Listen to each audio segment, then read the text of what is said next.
Many of my teenage nights were spent listening to the radio, usually glued to Dave Fanning's show. One finger hovered over the pause button of my stereo, waiting to record any new bands that sluiced through the speakers.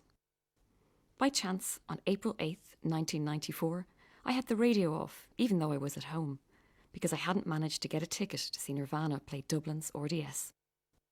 Instead, I played their album, and the phone rang. My brother, who was listening to Dave's show, had just heard him announce that Nirvana singer Kurt Cobain was dead, joining the infamous 27 Club that includes Janis Joplin and Jimi Hendrix. This was 1994, and by now Nirvana were a global success, a bullet train of grunge with carriage loads of fans. On their song Drain You, Kurt sings, "One baby to another says, I'm lucky to have met you."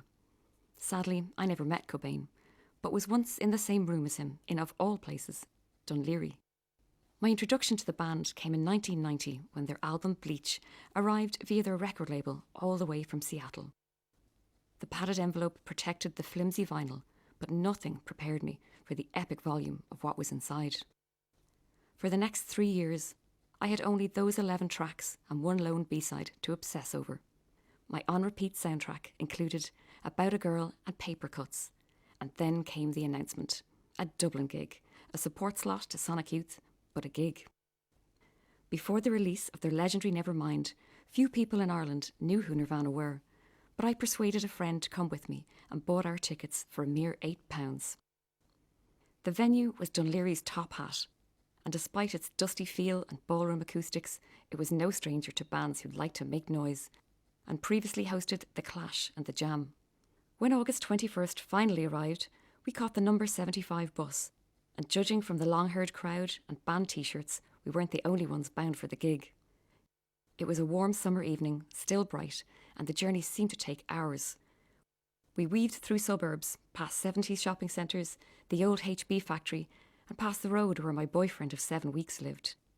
And then we arced onto the dual carriageway until the sea loomed in Dún Laoghaire. Adrenaline and anticipation propelled us up the tatty stairs to the balcony, knowing that the fate of any support act is a handful of songs at most, depending on the generosity of the headline band. Finally, the lights dipped, and the trio ambled on stage, making as much noise as if doubled in number.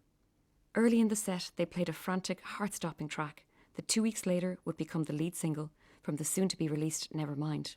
The title, Smells Like Teen Spirit, was suggested by their friend, Riot Girl heroine Kathleen Hanna, and in the sweat and pulse of the Top Hat, they fizzed and exploded, using every inch of the stage.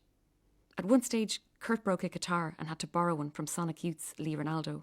As chaotic and imperfect as Nirvana were, to my ears they blew the main act off the stage.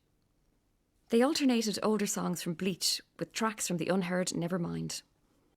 I didn't know it then, but this night was to become a Where Were You moment, of watching an obscure band on the cusp of the kind of stardom no one, not even themselves, could have foreseen.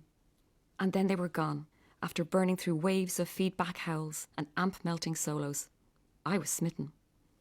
One of the most famous photographs of Kurt Cobain was taken in Ireland the night before the Dublin gig at Sir Henry's in Cork. The singer, all tousled hair and ripped jeans, is curled up asleep near the stage. And judging from the relentless 1991 tour schedule, it's no surprise. That logistical stress and personal problems would ultimately take their toll on Cobain. The Top Hat venue is long gone, concreted over by a block of apartments. Nirvana are now cast in the amber of grunge, and Kurt Cobain, who died 20 years ago next week, is still one of the most iconic frontmen ever to play a gig by the seaside in Dublin.